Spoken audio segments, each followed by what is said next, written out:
ఒక అతను ప్రార్థన చేసుకుంటాడట ఇంట్లో, ఎంతసేపు ప్రభువా నన్ను దీవించు, నా వ్యాపారాన్ని ఆశీర్వదించు, నాకు మంచి ఆరోగ్యం అని.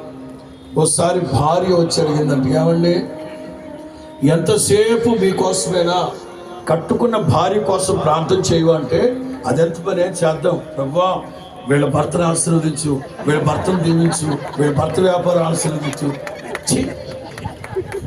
ఈ మొగుడితో కాపురం చేయడం కంటే అని వెళ్ళిపోయి, కనీసం నా సంగతి ప్రక్కన పెట్టండి, కనీసం పిల్లల కోసమన్నా ప్రార్థన చేయమందట.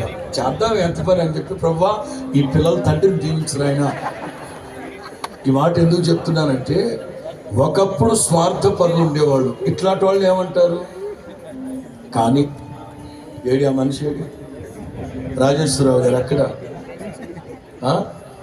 7 సంవత్సరాలుగా ఎన్ని జతలు చెప్పులు అరిగిపోతున్నాయో తెలియదు కానీ ఆయనకి అందరిని పోగేసి నా రాష్ట్రం బాగుండాలి, నా దేశం బాగుండాలని ఎంతగానో ప్రయాసపడుతూ వస్తున్నారని.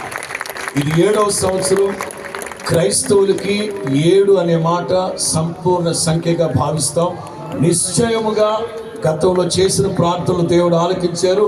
ఇవాళ చేయబోయే ప్రార్థనలకి సంపూర్ణమైన ఫలము ప్రభు అనుగ్రహించబోతున్నారు. విశ్వసించిన వారు 7 సార్లు ఆమేన్ ఆమేన్.